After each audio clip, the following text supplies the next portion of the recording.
अस्सलाम वालेकुम व्यूअर्स, आज मैं आपके लिए बचे हुए गंदम के पेड़े से एकदम लाजवाब और न्यू रेसिपी लेकर आई हूँ।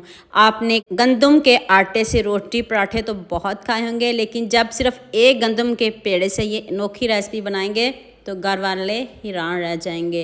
तो आज की वीडियो का गोल रखते हैं 5000 लाइक्स। तो चलें शुरू करते हैं। ये सिर्फ एक पेड़ा है, पेड़ा आपने बड़ा लेना है। गंदम का आटा है, ये मैंने कोई मैदा नहीं लिया। अगर आपके पास भी एक पेड़ा बच गया है तो उसको ज़ाया मत करें और उससे ये अनोखी रेसिपी बनाएं। इस तरह आपने रोटी की तरह इसको बेलना है, बड़ा बेलना है, बारीक बेलना है। सबसे पहले आपने इसके ऊपर लाल मिर्च स्प्रिंकल कर दें, थोड़ा सा नमक स्प्रिंकल कर देना है, बहुत ज़्यादा नहीं करिएगा। इसके बाद आपने इसके ऊपर खूब सारा प्याज डाल देना है। प्याज को स्किप नहीं करिएगा, इससे बहुत अच्छा फ्लेवर आएगा। एक आलू मैंने बॉईल किया, बॉईल करके तो उसको आपने हाथ से ही मैश कर लेना है। इस तरह आपने इसके ऊपर इस तरह सेपरेट डालेंगे तो जायका भी बढ़िया आएगा। आप इसको मिक्स करके भी बना सकते हो, लेकिन ऐसे बनाइएगा। अब 2 सब्ज़ मिर्च चॉप करके डाल दें, बारीक बारीक कट करिएगा।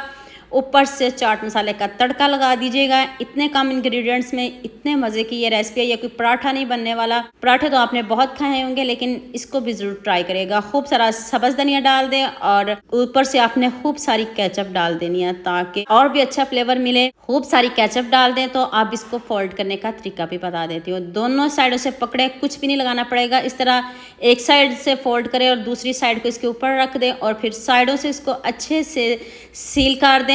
ना आपकी स्टफिंग बाहर आएगी, कुछ भी नहीं होगा। बस आपने इसको ज्यादा देर नहीं रखना। देखिए गर्मी की वजह से आटा नरम हो जाता है, टेंशन नहीं लीजिएगा और इसको जल्दी जल्दी बनाने की कोशिश करिएगा। आपको लाइव दिखा रही हूँ, कोई एडिटिंग नहीं कर रही। देखिए ना कोई इसको कुछ लगाना पड़ा, बस अब आपने जल्दी से इसको फ्राई कर लेना। ना कोई कोटिंग लगानी है, ना कोई मैदा, ना कोई क्रम्स।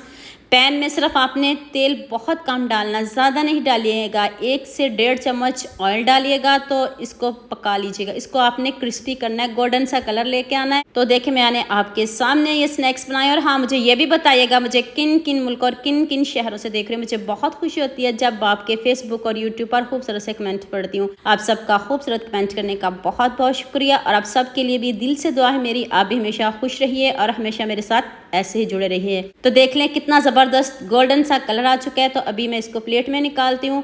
तो उतनी देर आप मेरे दूसरे चैनल को भी विज़िट कर सकते हो। तबस्सुम नहीद के नाम से मेरा दूसरा चैनल भी है, उसको भी ज़रूर विज़िट करिएगा और उसको भी ज़रूर प्यार दीजिएगा। तो अभी मैं इसको कट करके दिखाती हूँ। देखिए कितने क्रिस्पी हैं। आंच आपने ज़्यादा तेज़ पे एकदम से इसको क्रिस्पी नहीं करिएगा, अंदर तक हमने इसको पकाना है। तो देख लीजिए, स्टफिंग चेक करिए, बार बार के डालिएगा ताकि आपके घर वाले भी खुश होकर खाएं और आप की तारीफ ज़रूर करें। देखते ही मुंह में पानी आ रहा है, जितने मज़े के ये क्रिस्पी से स्नैक्स बने हैं। तो उम्मीद करती हूँ आज की वीडियो आपको लास्ट में पसंद आएगी। जल्दी से मेरे चैनल को सब्सक्राइब कर दो, साथ में बेल आइकन का बटन प्रेस कर लो ताकि कोई भी न्यू वीडियो आपसे मिस ना हो। दो में याद रखिएगा। अल्लाह हाफिज़, मिलते हैं एक और नई वीडियो के साथ।